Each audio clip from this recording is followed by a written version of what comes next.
সে জান্নাতে যাবে নাকি জাহান্নামে যাবে। এই সব কিছুই যদি লেখা হয়ে থাকে তাহলে আমাদের ভূমিকা কোথায়? আমরা কি করতে পারি? আমরা কি করব? আল্লাহ আমার নসিবে কি লিখে রেখেছেন যে আমি কাউকে খুন করব, আর আমি কাউকে খুন করে ফেললাম, এটার জন্য দায়ী কে? এই দোষটা কার? এই দোষ তো আল্লাহর। আর দোষ যদি আল্লাহর হয়ে থাকে তাহলে আমি কেন দোজখে যাব? আমি কেন জাহান্নামে যাব? প্রশ্নটা অনেক বেশি যুক্তিসম্মত, অনেক বেশি লজিক্যাল।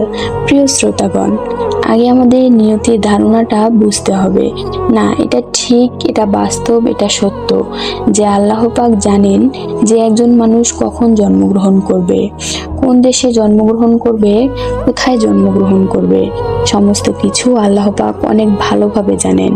এমনকি আল্লাহ পাক পবিত্র কোরআনে এটা উল্লেখ করেন যে যখন কোনো মানুষ জন্ম নেয় তখন তার কর্মগুলো আমি কৃপালগ্ন করি। একজন মানুষের বিষয়ে সমস্ত কিছু, ভালো মন্দ সমস্ত কিছু আল্লাহ পাক জানেন। দেখুন, বিষয়টা স্পষ্ট করার জন্য ডাক্তার জাকির নায়েক খুব সুন্দর একটা উদাহরণ দেন যে কোনো একটি ক্লাসে একজন শিক্ষক দীর্ঘদিন ধরে পড়ান। গত 1 বছর ধরে কোনো এক কক্ষের ছাত্রদেরকে সেই শিক্ষক পড়িয়ে আসছেন। এখন তিনি যেহেতু অনেকদিন ধরে সেই ছাত্রদেরকে পড়াচ্ছেন, তিনি একটা বিষয় অনুমান করলেন যে এই ছাত্রটা 80% পাবে, এই ছাত্রটা 70%, এই ছাত্রটা 40% পাবে, আর এই ছাত্রটা ফেল করবে। দেখা গেল পরীক্ষার পরে তিনি যে অনুমান করেছিলেন সমস্তটা সঠিক হয়েছে।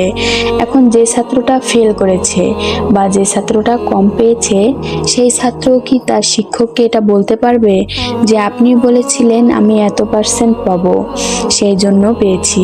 বিষয়টা কি এমন যে শিক্ষক অনুমান করেছিল বলেই এই জন্য ছাত্রটা নাম্বার কম পেয়েছে, মার্কস কম পেয়েছে? বিষয়টা কি এমন? শিক্ষক অনুমান করেছিলেন কারণ তিনি দেখেছিলেন যে ওই ছাত্রটা পড়াশোনা করে না, সারাদিন সময়ের অপচয় করে, গেম খেলে বেড়ায়, সে ফেল করবে। শিক্ষক অনুমান করেছিলেন যে এই ছাত্রটা মোটামুটি পড়াশোনা করে, সে এত % পেতে পারে। শিক্ষক অনুমান করেছিলেন যে এই ছাত্রটা পড়াশোনায় খুব ভালো, অনেক ভালোভাবে পড়াশোনা করছে, অনেক মেহনত করছে,